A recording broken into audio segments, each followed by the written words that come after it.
A very good morning, class 9B. So, class, in the last session, we discussed about unemployment, okay, and in which we discussed the unemployment and how the youth is becoming unemployed day by day, okay.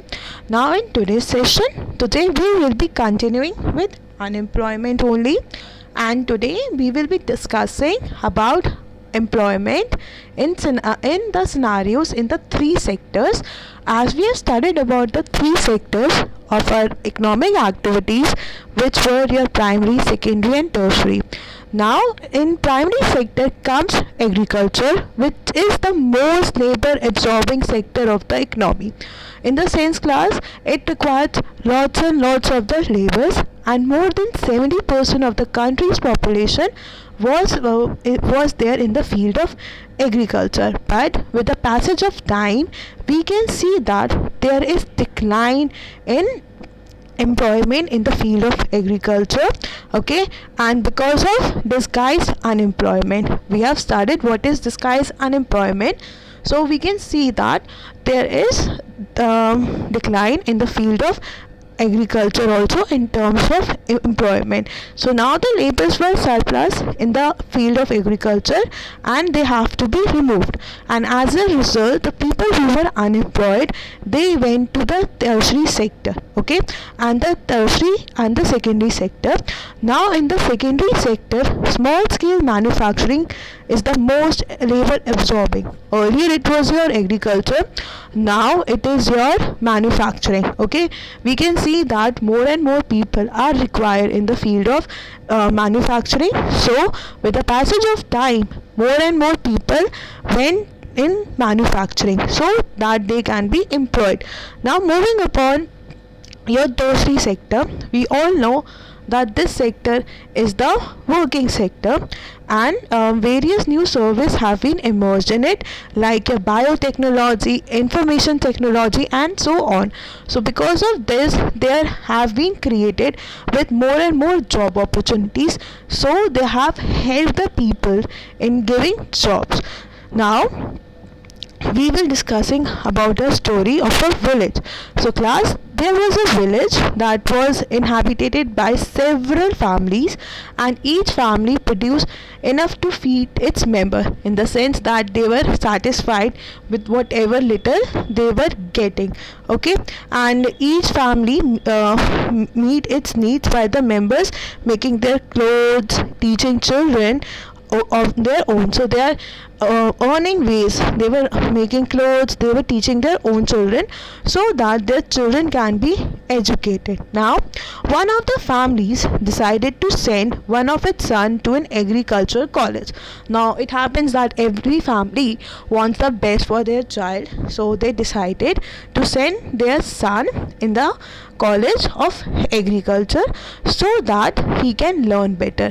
The boy got the admission in the nearby college of agriculture, and somehow with his hard work the boy got admission in the college of agriculture, and after some time he became qualified in aero engineering. So with the help of his studies, he was able to get a proper degree and he became a qualified aero engineering. Aero engineering are those engineers who deal in the field of agriculture, and he came back to his village. Now he decided to do something for his village, so that is the reason he came back to his village. He wanted to prove to be creative so that he can improve the condition of agriculture in his field, in his village, okay, and as a result he can improve the yields of wheat and another crop. Thus he wants to improve the yield, he wants to improve the productivity, and thus he wants to get a better job for the other people also, and he wanted to create jobs for the people in the village. So he aims in giving better productivity for the country as well as for the economy, plus he aims at improving the agriculture, okay. So he has an aim and he wants to fulfill it. Now the family in the village sold the surplus in a nearby neighboring village. Now all those laborers who were surplus, they decided to sell the surplus in the nearby village, okay, so that they can have limited amount. Now they have earned a very good profit which they shared among themselves.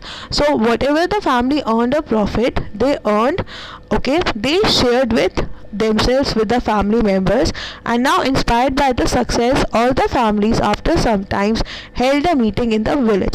Now the other families also got inspired that this family has done something for the native village, so they decided to have a meeting. They wanted to discuss about the plans, so they were so much inspired that they decided to have a meeting. And now they all wanted a better future for their children also, since they have seen that their son is an aero engineer and he has able to create so much jobs. He has been able to give a good profit to the country, to the economy, as well as in the field of agriculture.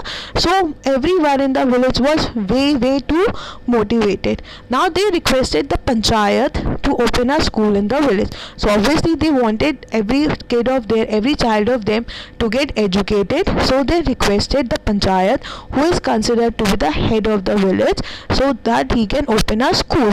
Now the panchayat also decided that he would be opening the school, and so that all the people in the village can send their children to the school. Thus, with the help of the panchayat and with the help of the government, once school got open, teacher was also being recruited from a nearby town, and all the children from the village went to the school. Okay, so they started going to the school, and after some time, one of the families gave training to his daughter also. So you can say that still there was a discrimination in the village, but a family decided to give education to their daughter also, so that she can also have a better future. Rather being someone's wife, she can become self-independent. Now they decided to give her a job for tailoring. Okay, tailors. So they decided to give her training for in the field of tailoring. So now she started stitching clothes for the families of the village. So she decided to use her skills, whatever she learned in the form, that she will earn some income that will be helpful for her. So she started doing a very small business of tailoring and stitching clothes for the members of the families of the village. Now everyone wanted to buy clothes from her because she was so good with her work that everyone wanted to buy clothes from her, that she created more jobs. Okay, she has kept some servants also, so she kept more jobs, plus people was also getting inspired from her also, that being a woman she is able to create jobs, she is earning well. This had another positive effect because it gave motivation to lots of girls in the village who wanted to study, but due to the orthodox thinking, she is not able to study. So this also gives a positive effect to the people, so that they can change their thinking. Now the time of the farmers is going for buying clothes was saved. Now another positive effect was they live in a village and they have to purchase clothes from town. So now the time is being saved, plus the money and energy was also being saved, and the farmers can spend more and more time in the field, so that they can yield up in a better way. And this was the beginning of prosperity. Prosperity means a better development, happiness in the village. The farmers had more than what could have. Now the farmers were earning well, they have a proper developed field, they were having schools, so there was a development in the village. So farmers were very happy and they were really thankful with whatever they got, because they had enough and they were already satisfied, as they have a proper living, they have a proper productivity, and they were contributing to the country's productivity also, plus they were earning profit also. So now they could sell what they produced to others who came to their village market. Now with the help of proper development, with the help of awareness, they can able to sell their crops to the village market. And over the time, this village, which formerly had no job opportunities in the beginning, had many like teachers, tailors, agro engineers, and many more. So now class, in the beginning there was no such job opportunities, but with the proper investment in terms of education, okay, so there were many job opportunities in the field of teaching, agro engineering, tailor. So you can see that with if you're investing properly in education, you will become productive for the country, and you can do something. You will be able to create more and more jobs for the people. So you're becoming productive for the country, as well as you're providing help to the people, and you became a inspiration also. Now we can say that this is a simple story of a village, okay, in which the people were rising, okay, because the human capital was increasing and it was improving, okay, and they were able to give more jobs and become modern, okay, and they were able to become more and more productive, hence adding to the country's GDP, and they were well developed. So this was a simple story of a village who became developed with the passage of time by investing properly in the field of education. Okay class, so we ended our second chapter of economics, that is people as a resource. I hope you are clear with this. Thank you.